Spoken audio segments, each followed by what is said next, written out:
I think some of the things to talk about this season is some of the ways people would think the way we do our marriage is controversial. Yeah. Really talking about the feminine and the masculine, as well as still continuing on the politics. You know, we've lost some friends during this journey in this political season, and the grief of that, and the grief of assumptions with politics. Oh yeah, and I wanted to talk on like how people, you know, they perceive us, and some protective things I am over you, how I'm protective over you, or some certain things that I should be, you know, like it's of what we do for a living. We see everybody, and then we put ourselves out there in a podcast like that. So I'm overprotective. So those are some things that we want to talk about too in this episode of our Blended Journey podcast. I think the other was the overprotective part, the also part of when we meet people, I really don't tell them what I do for a living. Yeah. So that's how our lens is different. And even when we, you know, I thought about this when we were going through the stage of the politics and things.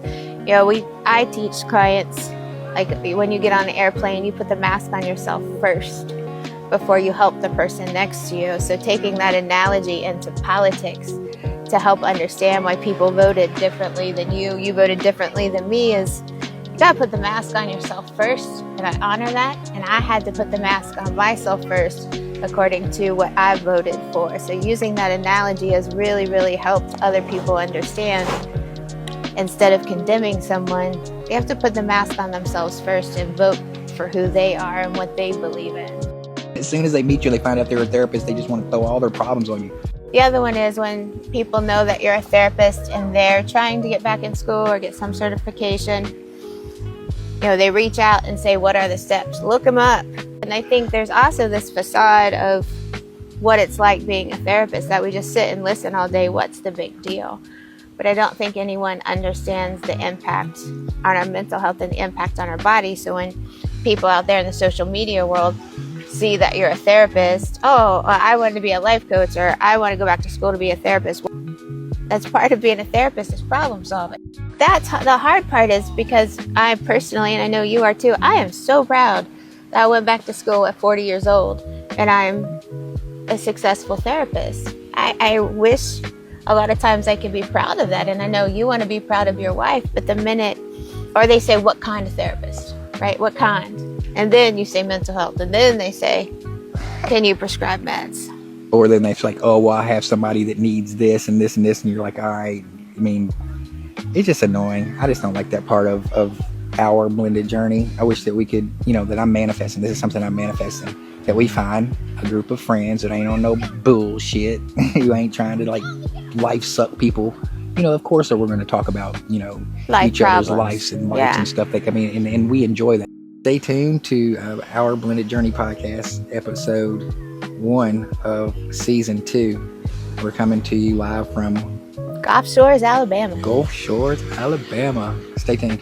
You lead, I follow. All right. Yeah, it's weird because, you know, like, you know, I remember that day that I posted what I posted about it, and like I was kind of reluctant to post it, but something was tugging on me to post my version of that fight thing. And that's, I mean, it's got over 500,000 views.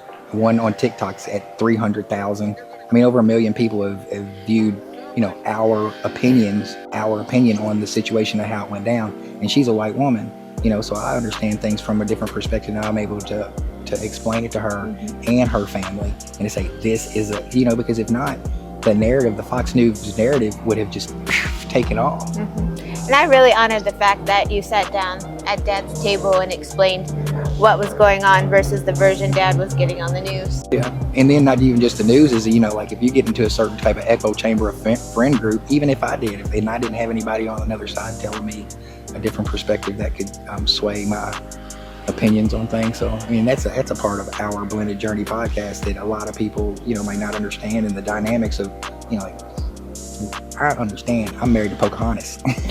You know, Cameron was graduating from high school. He had to make a decision which college he was going to.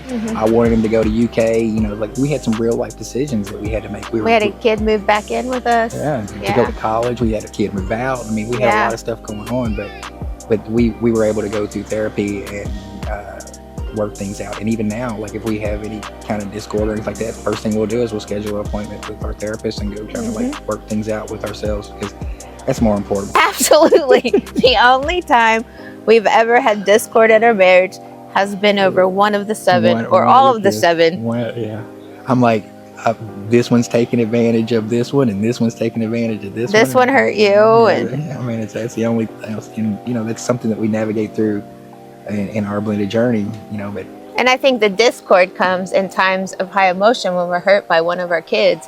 And so in that moment, when the other one comes in maybe with rationale or with a different opinion, our emotions are too high and we're not able to take our lens off and see it in the calming way. I've had a lot of people tell me that they respect the fact that we're different political views and we can still like function properly.